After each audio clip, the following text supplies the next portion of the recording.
La Iglesia Evangélica de la Gracia en Barcelona le ofrece la presente grabación por gentileza de don José Grau y de su esposa doña María Beltrán. Le invitamos a visitar también la página web josegrau.es. Deseamos que Dios le bendiga.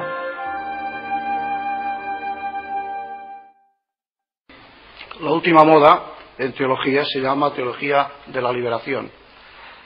Con la ayuda del Señor vamos a dar un ciclo de 3 conferencias sobre ese tema. Supongo que la mayoría de hermanos y de cuantos estáis aquí estáis al menos un poco al corriente de lo que ha significado, de lo que significa el movimiento especialmente en Sudamérica, pero también por la influencia que está teniendo en todo el mundo, de manera especial en los ámbitos cristianos.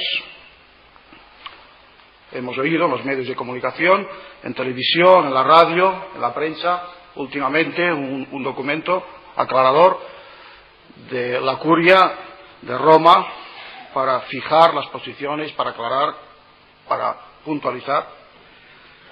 Por supuesto es en la medida en que estéis al corriente de ese tema que se os va a hacer más o menos inteligible. Yo le pido a Dios que me dé simplicidad en la exposición, sobre todo por amor a los hermanos que acaso sea la primera vez que oyen hablar de esto. En primer lugar, vamos a ver hoy, esta tarde, qué es la teología de la liberación. El próximo día, un análisis crítico a la luz de la Biblia de lo que es la teología de la liberación. Y una tercera y última conferencia, ¿existen alternativas bíblicas a la teología de la liberación?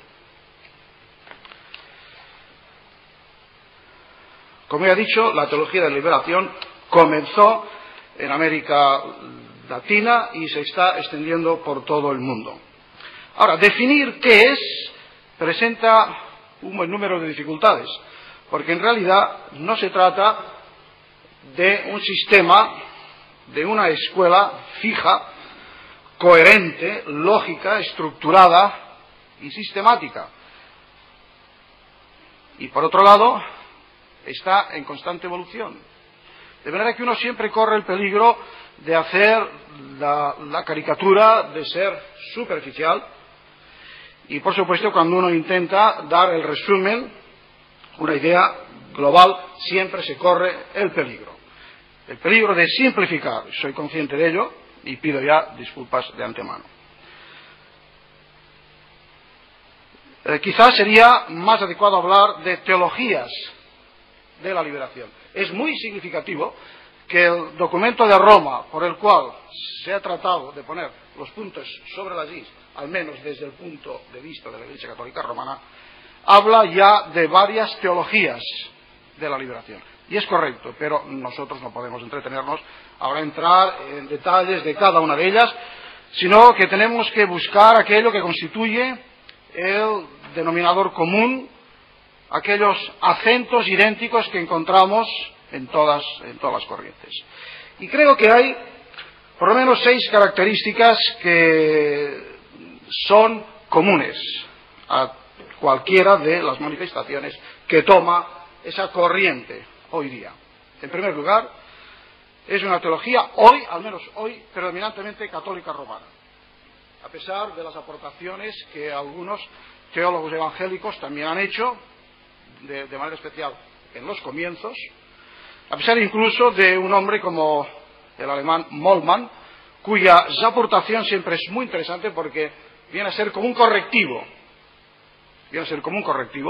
a los excesos de la teología de la liberación.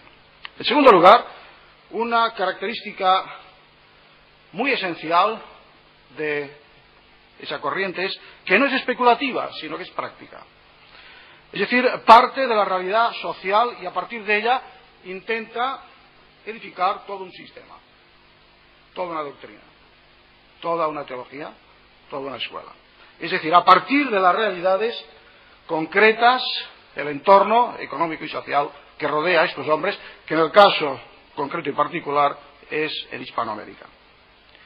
Es decir, el punto de arranque no es la especulación, la teoría, sino la situación concreta en que se encuentran estas personas. En tercer lugar, es una teología vinculada mayoritariamente, hay excepciones, pero la mayoría de las teologías de la liberación están vinculadas al análisis marxista de la sociedad. En cuarto lugar, establece una relación muy estrecha, cuando no una identificación entre la salvación espiritual y la liberación económica, social, política. En quinto lugar, el esquema de salvación que aparece siempre en el trasfondo es católico romano, es escolástico incluso, más acorde a veces con Trento y con la Edad Media que con nuestra época. Aquí hay lo vamos a ver, espero, en el curso de estas reflexiones, hay una contradicción, porque por un lado se presenta como un movimiento muy progresista y sin embargo se nutre, al menos en este aspecto de la soteriología, la doctrina de la salvación, se nutre del sistema católico romano.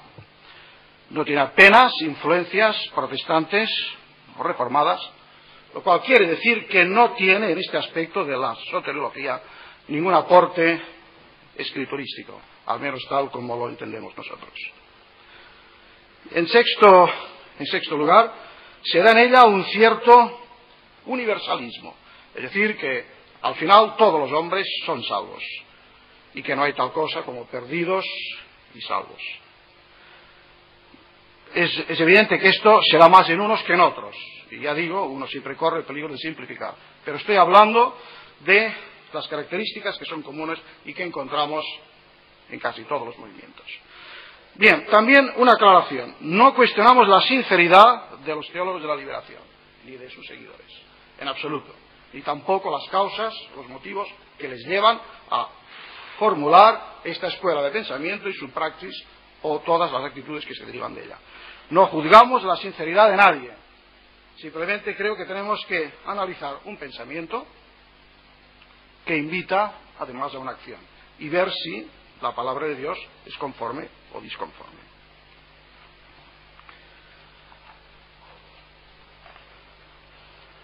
Quizá como la fecha de nacimiento podría darse, algunos han dado, de ese movimiento el año 1968. En la conferencia de obispos católicos de Medellín, en Colombia, entonces parece ser que el catolicismo de Hispanoamérica cobró conciencia de la realidad de miseria, de atraso, de injusticia que había en el continente aquel. Y de pronto toda una serie de hombres, de teólogos, de laicos, de obispos, se aprestan a dar una reflexión y a decir que aquella situación es intolerable. A partir de aquí surgen toda una serie de obras, aparecen unos hombres, Gustavo Gutiérrez, con una obra que lleva el título de la Teología de la Liberación, luego los dos hermanos Boff en el Brasil, y así toda una serie de nombres, que estos días justamente han aparecido en la prensa, en la televisión, quizá vosotros mismos los habéis oído o habéis leído acerca de ellos. Y ahora voy a hacer un resumen de sus declaraciones para que nos situemos en el tema, dar como unos flash para que nos demos cuenta de cuál es el pensamiento, cuáles son los sentimientos de estos hombres. Así, por ejemplo, Gustavo Gutiérrez, que estuvo en Madrid en agosto y en septiembre, dice: ¿cómo hablar de Dios desde el sufrimiento del inocente? ¿Cómo anunciar el Evangelio en medio de instituciones que llevan el sello de la muerte? Entonces él dice que las causas del mal son estructurales, que están alojadas en sistemas concretos, políticos, sociales y culturales, y que, por consiguiente, el Evangelio ha de romper estos sistemas, porque al denunciar el pecado ha de denunciar estos sistemas. Entonces dice: Sudamérica es un continente mayoritariamente cristiano, pero también mayoritariamente explotado. Bueno, aquí podemos ver que se hace una identificación entre los bautizados y los cristianos. Hispanoamérica es un continente cristiano, pero lo que llama nuestra atención es que se reconoce que es también un continente explotado. Yo cuando leía esto me hacía una pregunta. ¿Puede ser tan cristiano si es tan explotado? Hay también las declaraciones de Boff, Leonardo Boff, el cual en estos días ha hablado muy claro. El 5 de octubre, él dice: no conozco ningún teólogo de América Latina que no tenga el marxismo como punto de referencia junto con el Evangelio. El enemigo real de esta hora es el capitalismo.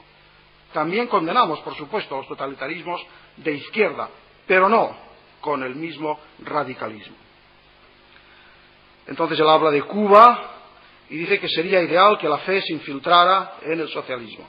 Pero claro, él admite, allí el sistema es tan férreo que existe el peligro de la manipulación, ya que todo está controlado y dominado por el Estado.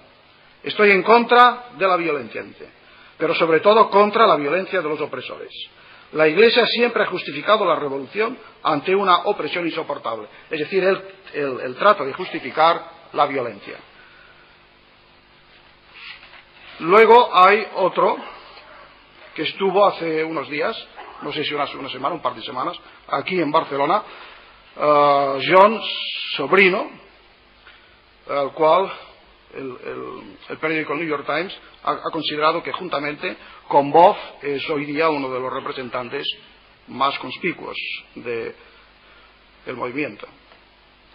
Y entonces él también nos dice que en América Latina la realidad es un mundo de miseria, de pobres, en donde no solamente los pobres no tienen el mínimo, sino que son conducidos a la muerte por sistemas injustos. Es un cardenal de Brasil, el arzobispo Arns, dice: la teología de la liberación en América del Sur es un río como una corriente incontenible.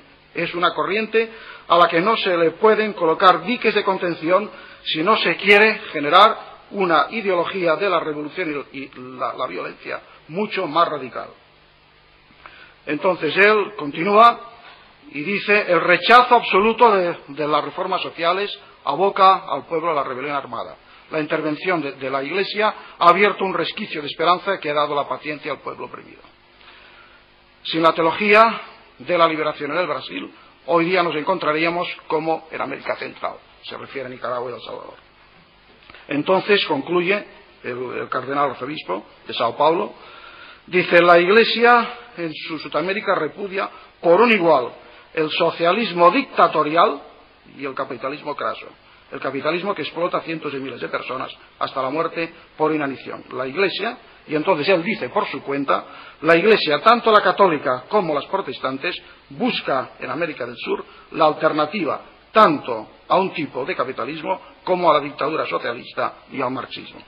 O sea, aquí ya podemos ver una discrepancia, porque Boff habla de una manera, en cambio el cardenal, que es una autoridad encima de Boff, ya tiene una opinión que se aparta un poco.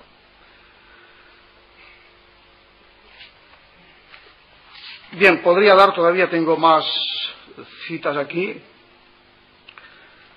Por ejemplo, una muy interesante es Monseñor Vega, que es el secretario de la Conferencia Episcopal de Sudamérica, el cual se muestra muy crítico en contra de los teólogos de la liberación, porque dice: estos hacen alianzas con sistemas que son teológicamente materialistas y ateos, y ciertamente más esclavizantes que la mera explotación económica.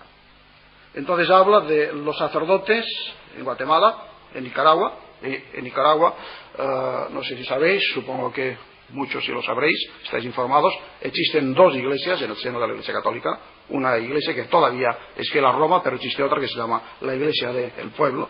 Y entonces el problema que tiene la jerarquía allí es volver a unir estos dos grupos, porque dice: los sacerdotes pertenecientes a la Iglesia del Pueblo obedecen más ciegamente las órdenes del partido que manda en Nicaragua que no las órdenes que se reciben desde Roma. Como podéis ver, también aquí entra un poco, y luego hablaremos de ello, la cuestión de poderes de competencias.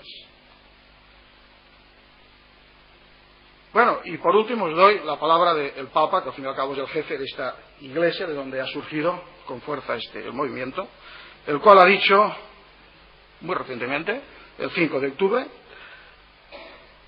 el imprescindible clamor de la justicia y la necesaria solidaridad con el pobre, por supuesto, son dignos de toda nuestra atención, pero no necesitan hipotecarse a ideologías extrañas a la fe, como si fueran estas las que guardan el secreto de la verdadera eficacia.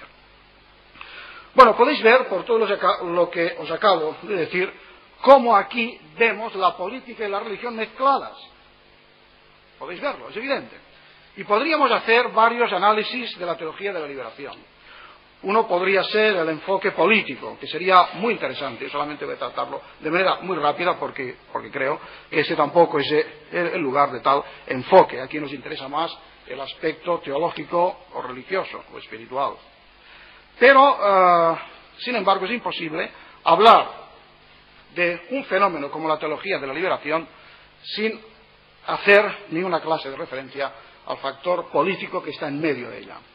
Y voy a leeros, porque considero que son muy claras, las palabras de un gran escritor, Vargas Llosa, del Perú, uno de los más grandes escritores de lengua española en estos días, un peruano, que vive las situaciones de Sudamérica, y dice lo siguiente. Le hacen una entrevista y le preguntan: ¿qué opina usted de la teología de la liberación?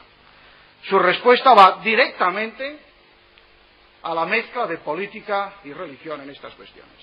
La vinculación entre religión y política está muy arraigada en Hispanoamérica, es la contestación del escritor. El fenómeno concreto de la teología de la liberación hay que verlo desde dos puntos de vista. La Iglesia Católica en Hispanoamérica ha estado tradicionalmente vinculada a los poderes establecidos y ha sido el soporte espiritual de todo un sistema de explotación indiscriminada. En este sentido, la teología de la liberación, por supuesto, viene a ser un factor positivo, como crítica de estas posiciones tradicionales de la Iglesia Católica Romana, como toma de conciencia de la problemática social, como expresión de la necesidad de una concordancia entre lo que se cree y lo que se hace. Pero cuidado, dice, hay otra dimensión. Y esta segunda dimensión es que la teología de la liberación, en definitiva, es la continuación de la tradicional complicidad entre poder y religión en Hispanoamérica. La utilización de la religión al servicio de ideologías totalitarias. Y en este aspecto la considero extremadamente peligrosa. O sea, él reconoce, por un lado, todo lo que de positivo hay en el hecho de que, por fin, al cabo de 4 siglos, los católicos han abierto los ojos y se han dado cuenta de que están rodeados en un país de miseria, un continente de miseria. 4 siglos es mucho tiempo, pero bueno, si al cabo ya se han despertado, aleluya. Pero dice este escritor, pero corremos el peligro de que ahora esto se convierta en un nuevo escolasticismo. Una vez más, la religión a servicio de una idea política. Para Vargas Llosa, la teología de la liberación forma parte de la herencia de lo que él llama los años del mito de las ilusiones, la década que comienza en el mayo del 68 y para él sigue durante toda la década de los 70. Una de las cosas que llama la atención es por qué en Roma no dijeron nada hasta 1984. Si la fecha de nacimiento es 1968, y yo recuerdo que en el 79, hace 5 años, en Madrid, en las conferencias de las asambleas de hermanos, me pidieron que hablara de ese tema. Y recuerdo que hace 5 años el problema era que no encontraba ninguna autoridad, ninguna declaración dada por Roma. Es decir, Roma callaba, dejaba hacer. Hoy sí, al cabo de 5 años ahora, tengo aquí los textos de lo que ahora Roma dice, de lo que empieza a decir. Pero durante 15 años Roma no ha dicho nada y ha dejado hacer. Bueno, no olvidemos una cosa. Alguien ha dicho, y no una persona sino muchos, que en Latinoamérica hay 2 cosas oficiales: la pobreza y el catolicismo romano. Eso no lo digo yo. Eso lo dicen los sociólogos, los historiadores. Y claro, ahora viene el despertar. Pero ahora aparece en escena un nuevo elemento. La Iglesia Católica Romana en Latinoamérica siempre ha sido aliada del poder, que es el responsable de la situación. Pero de pronto se dan cuenta de que el futuro pertenece seguramente a otras ideologías, el futuro ya no permite este estado de cosas, y entonces se buscan otras alternativas. Es un hecho el deterioro constante de la imagen, la pérdida de imagen de la Iglesia romana en Sudamérica durante los últimos años. Pero en cambio también es evidente el prestigio nuevo que toman debido a la teología de la liberación, debido a los sacerdotes que saltan a la guerrilla y que se han colocado en una situación que es completamente la contraria, la opuesta a la que hasta ahora había tomado esta Iglesia. Y entonces nos encontramos con situaciones tan sorprendentes como el hecho de que en el Brasil los obispos tienen como amigos a los teólogos de la liberación. En Nicaragua hay teólogos de la liberación que son un ministro de Cultura y un ministro, no sé si de Asuntos Exteriores o de otro cargo. Y mientras tanto en la Argentina 30 obispos son culpables de haber colaborado con la dictadura militar, que, ya sabéis, fue responsable de tantos y tantos atropellos. Esto lo ha publicado el día 12 de octubre en los periódicos en este país.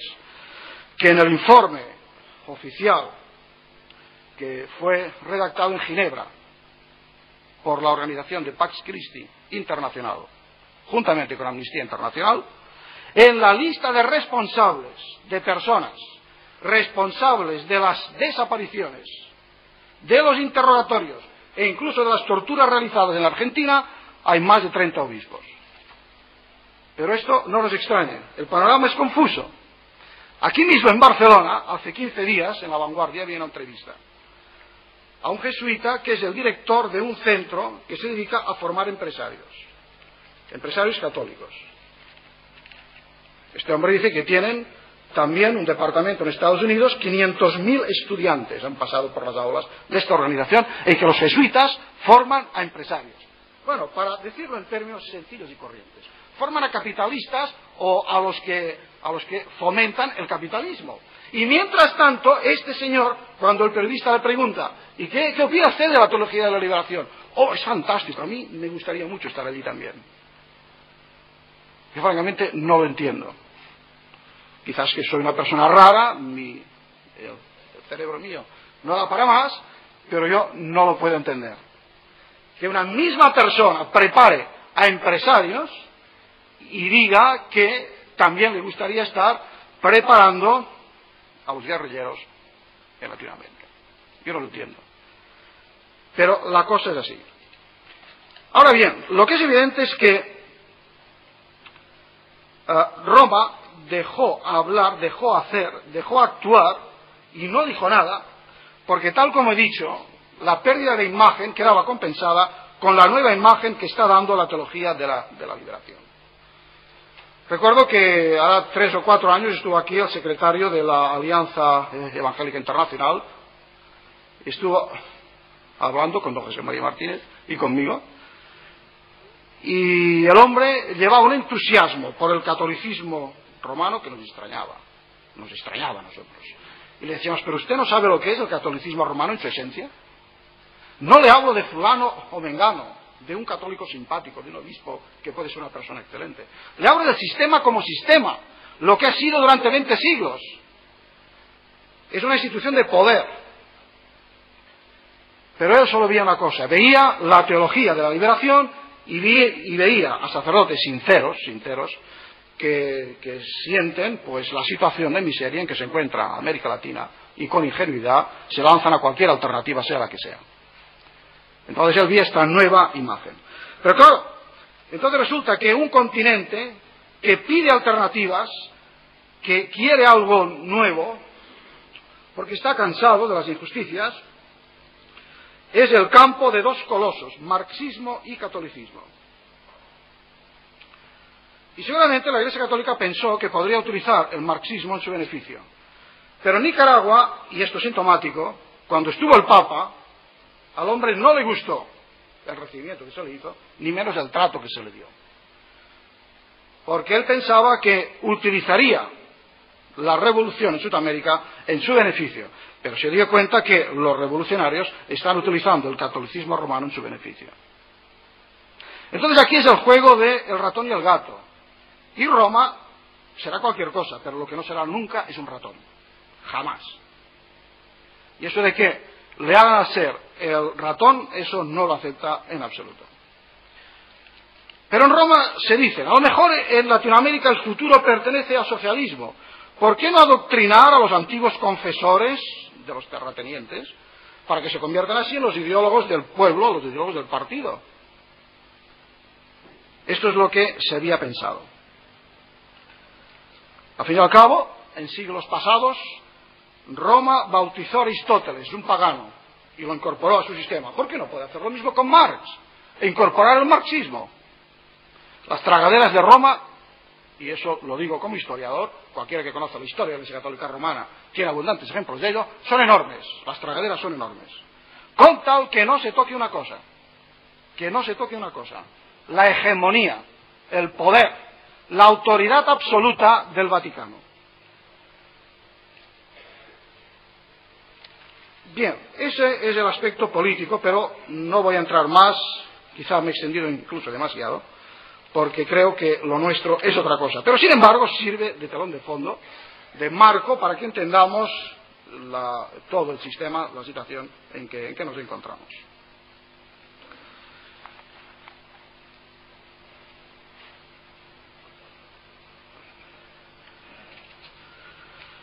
El planteamiento que hace desde el punto de vista teológico la teología de la liberación es el siguiente.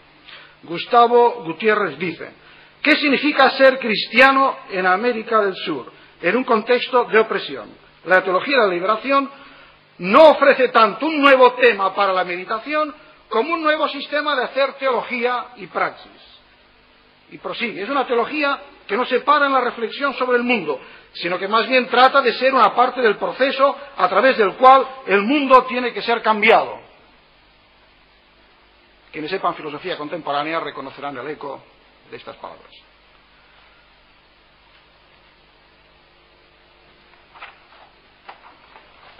Hay el enfoque de un hermano nuestro, René Padilla, porque me olvidaba decir una cosa. No pensemos que los evangélicos en América del Sur han permanecido indiferentes a la situación de su continente.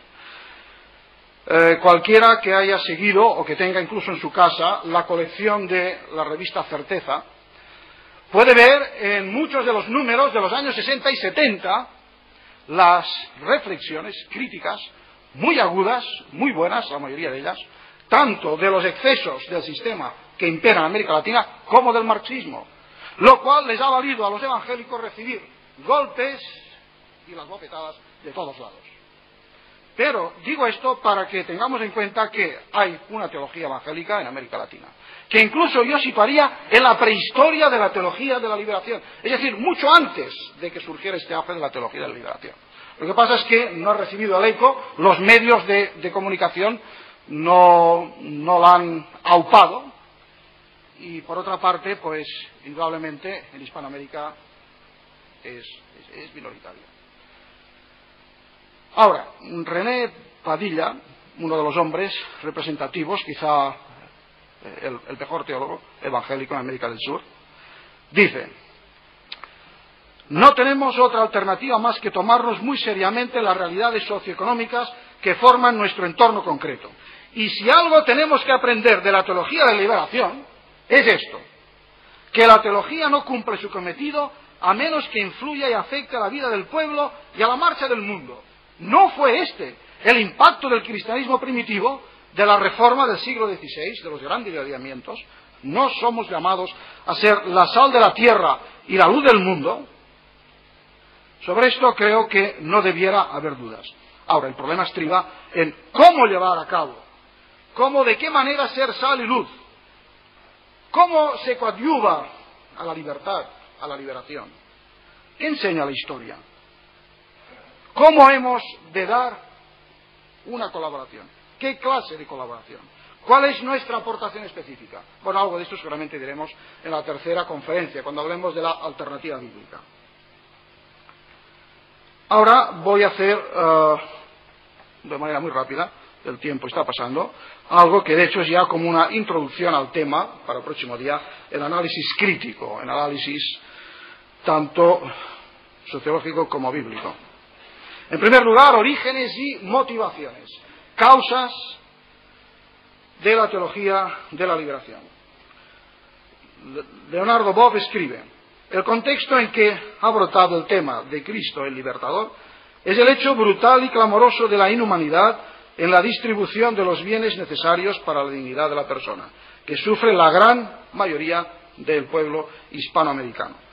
La teología de la liberación se compromete con la liberación económica, social y política de los grupos oprimidos y pretende abarcar el alcance teológico de la liberación de las masas de nuestro continente.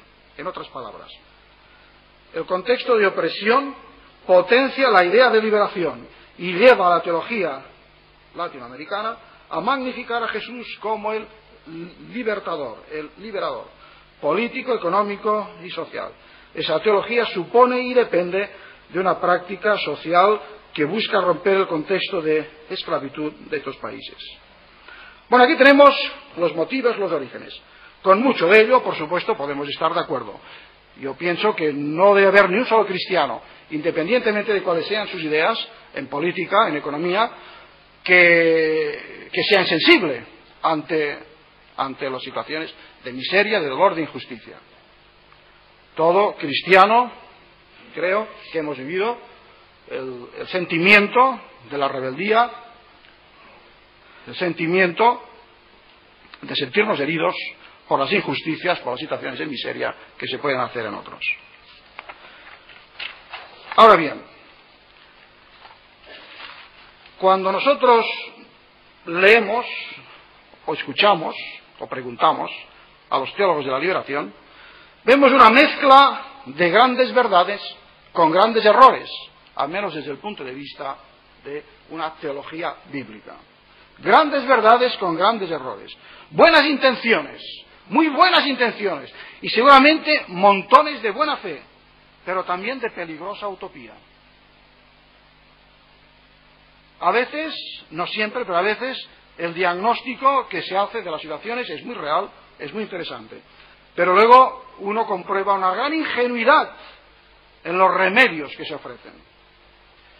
De ciertas realidades solo se ve lo negativo. En cambio, de la utopía solo se ve el ensueño, el ideal, que todavía no ha sido comprobado. Por otra parte, es una teología confusa, es un mar muy difícil, aquel en que nos invita a navegar, al menos a los creyentes bíblicos, porque uno se encuentra constantemente con expresiones como conversión, reino de Dios, paz, justicia, amor. Bueno, a esto somos sensibles, ¿no? Y creo que entendemos algo si leemos nuestra Biblia. Pero no siempre se le dan a las palabras y a los conceptos el significado bíblico que tienen.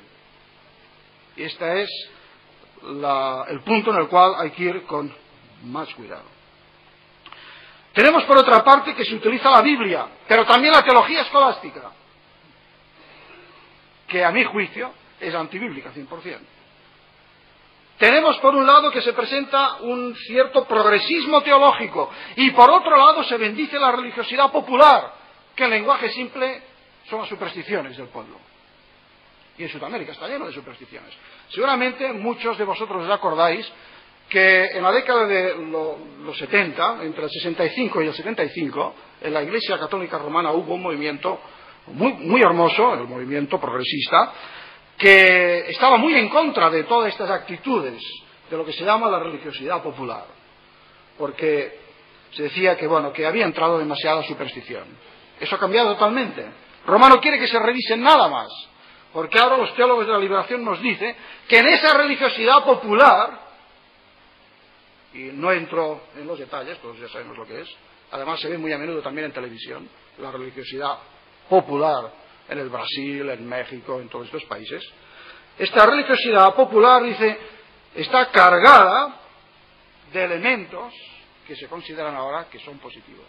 Por supuesto, desde la luz de la teología escolástica es verdad, desde la teología bíblica no es verdad. Rigor, pues, en el diagnóstico de los males, pero repito, ingenuidad en buscar los remedios utópicos. Y sobre todo lo que veo es un nuevo escolasticismo, y aún más un nuevo clericalismo, porque eso también uno lo detecta en el ambiente. Si uno, por más revolucionario que sea, por más inquieto que sea, por más progresista que sea, no está de acuerdo con la teología de la liberación, ya le meten el San Benito de derechas, retrógrado, facha, carca, etcétera, etcétera. Lo cual significa un nuevo clericalismo y un nuevo escolasticismo y una nueva intolerancia. Ahora, si una teología de la liberación tiene que servir para algo, creo yo, es para liberar. Liberar.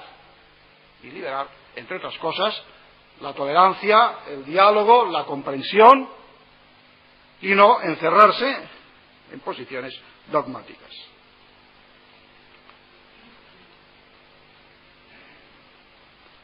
Bien, esto en cuanto a motivaciones, pero todavía nos quedan 5 minutos para entrar en algo que viene a ser consustancial con la mayoría de los movimientos de la teología de la liberación.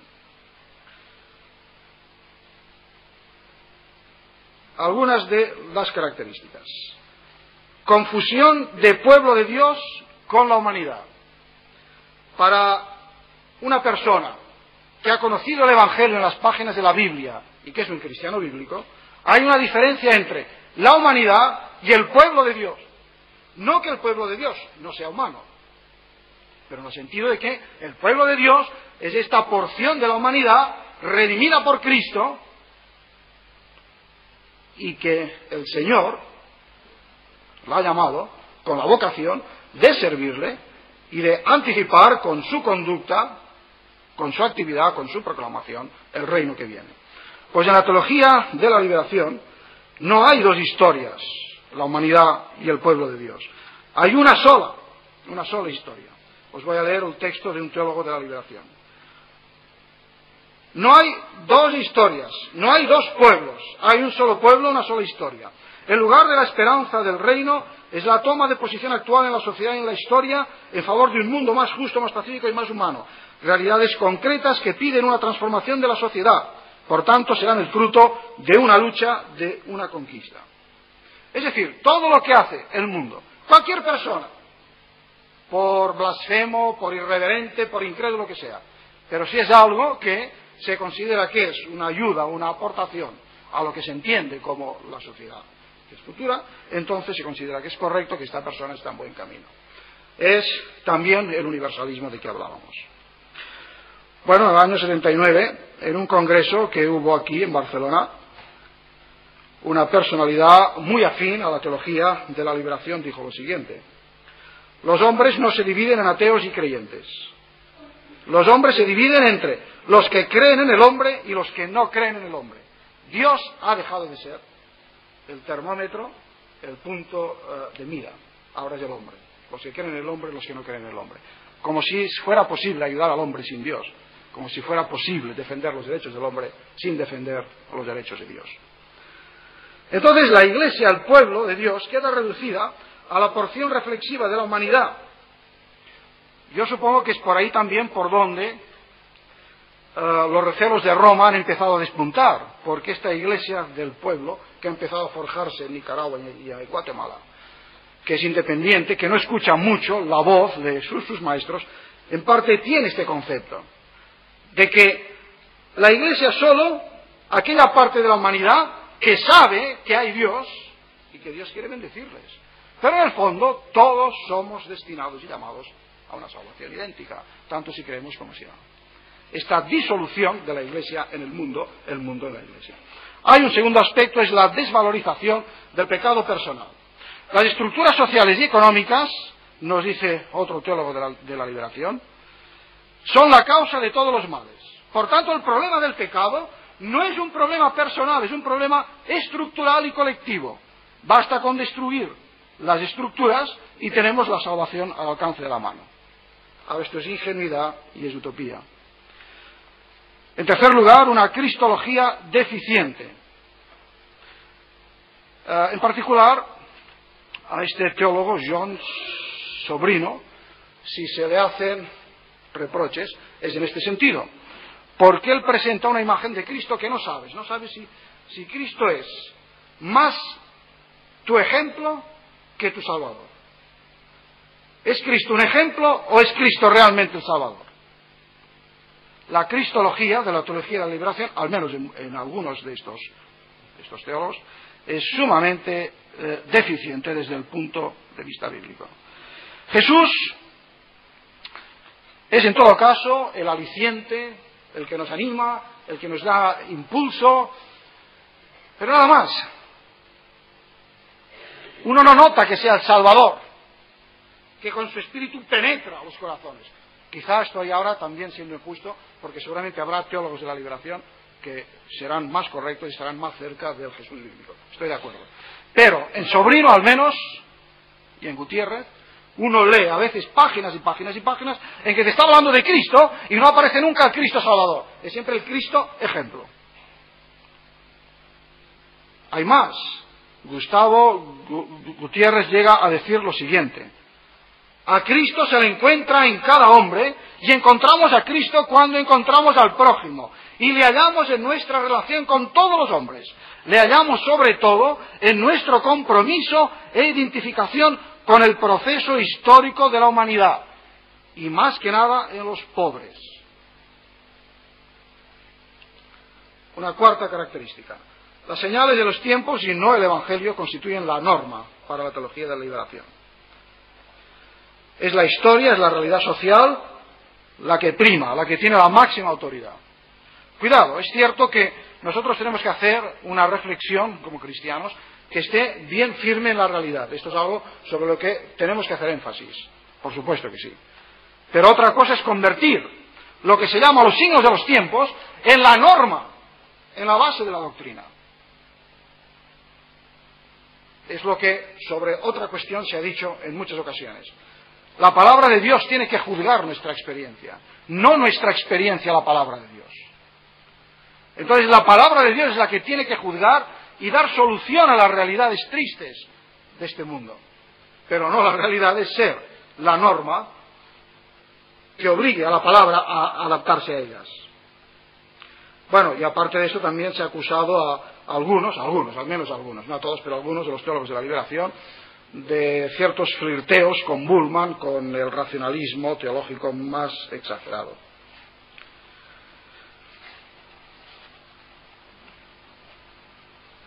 Voy a citar de nuevo a René Padilla, porque tiene un comentario sobre la teología de la liberación muy interesante, y es la crítica que le hace del hecho de que se utiliza el método marxista de análisis de la realidad sin ninguna crítica. Es decir, junto al Evangelio se coloca el Capital, junto a Jesús está Marx para guiarnos a entender el mundo en que vivimos. Y la cuestión es esta, dice René Padilla: el uso que la teología de la liberación hace del análisis sociopolítico marxista ¿es posible sin aceptar al mismo tiempo las premisas filosóficas que hay detrás de este análisis? Este es un punto de discusión sobre el que ahora se discute.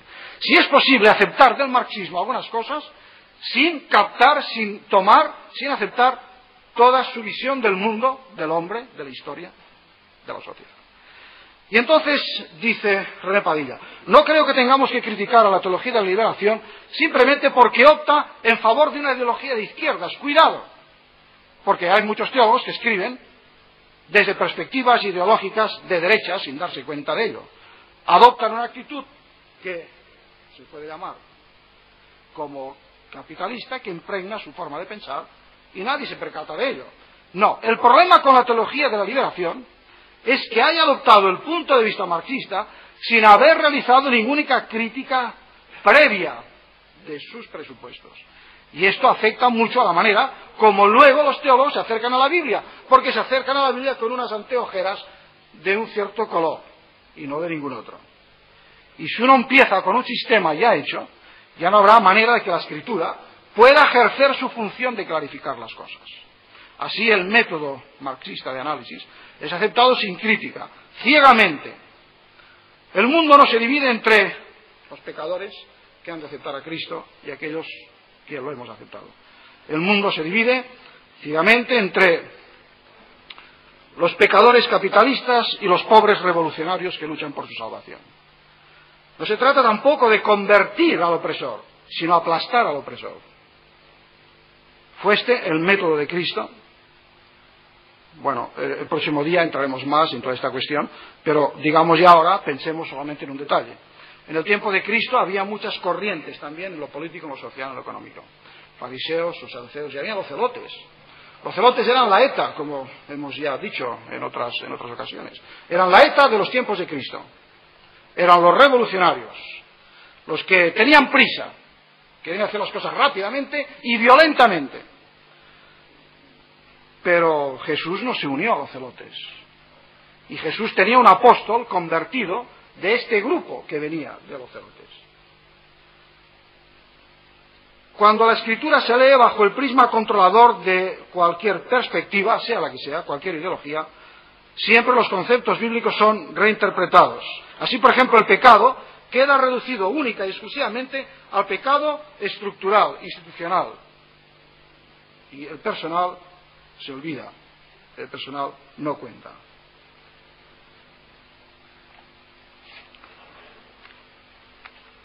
Bien, para concluir, voy a leer lo que dice un teólogo protestante checo que huyó de la llamada primavera de Praga del 68, y tuvo que huir de su país, y hoy día está enseñando teología sistemática en Suiza, en Basilea. Es Milik Lockman.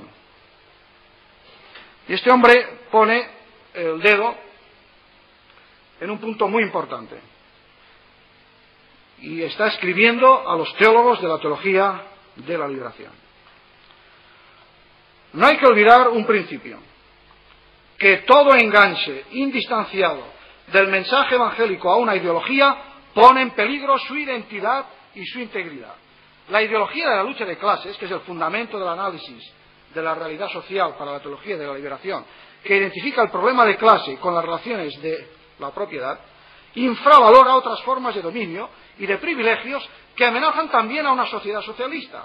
La teología haría bien en dejarse enseñar por el marxismo los elementos alienadores del capitalismo, ¿de acuerdo? Pero no debería permitir que el marxismo le sugiera simplificadamente, ingenuamente, su respuesta al problema de la sede del mal. Y quizás, dice ahora aquí el teólogo Milik Lockman, dice: la antigua teología del pecado original no está tan anticuada, y de acuerdo con ella sabemos que existe una estrategia múltiple del mal en el mundo, que no se le puede derivar solo de una base única, por ejemplo, la económica, ni vencerla eliminando solo esta base. Hemos de descubrir que hay un desarrollo múltiple del mal, la presencia del mal multiforme en todas las estructuras del poder y también en una sociedad socialista. La cuestión de las relaciones políticas, culturales y religiosas no siempre tiene importancia secundaria, no se puede infravalorar a priori en favor de los problemas económicos.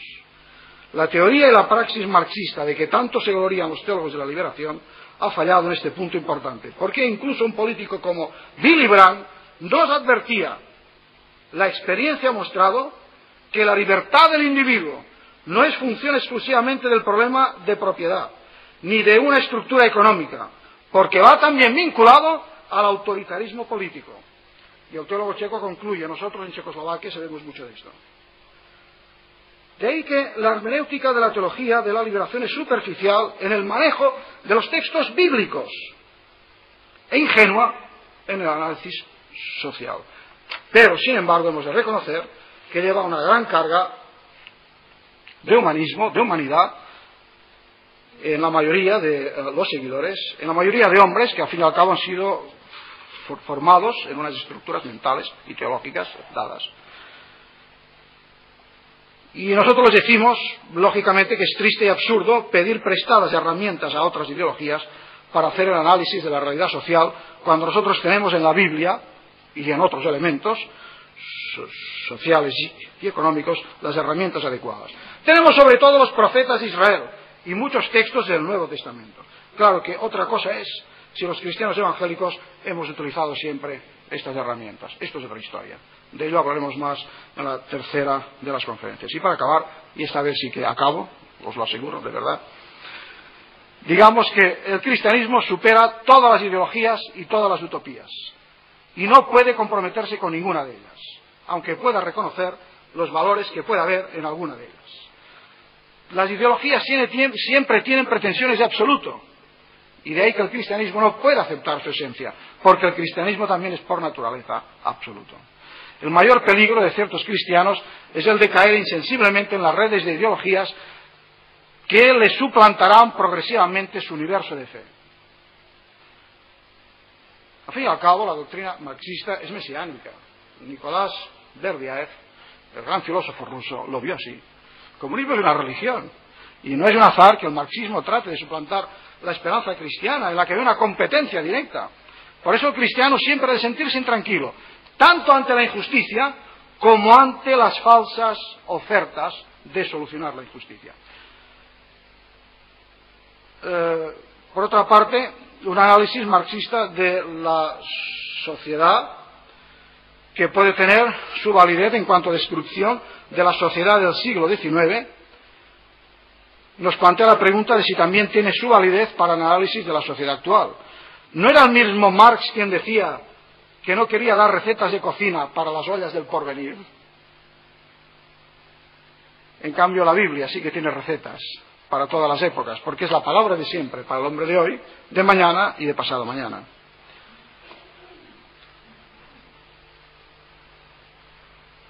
El hombre, todo hombre, está hecho a imagen de Dios. Cristo asumió la naturaleza nuestra para redimirlo. El hombre redimido participa en el diálogo con el Padre, con el Hijo, y no hay otra manera de superar todas las deficiencias, todas las injusticias, que tomándonos en serio el Evangelio.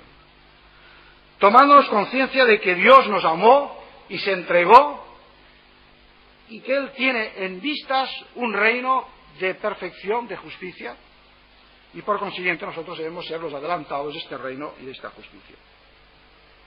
Ahora, sobre todas las cosas, y aun reconociendo la verdad de que hay pecados de estructura, los hay, indudablemente, siempre en el trasfondo, siempre en última instancia, está el pecado personal de cada uno de nosotros, porque las realidades de pecado colectivo no son más que la suma de todos los pecados individuales. Quiero que acabemos con esta cita de una oración que solía elevar Agustín de Hipona. Dios nos ama, y alejarse de Él es morir. Alejarse de Dios es entrar en el reino de la muerte. Retornar a Él es resucitar.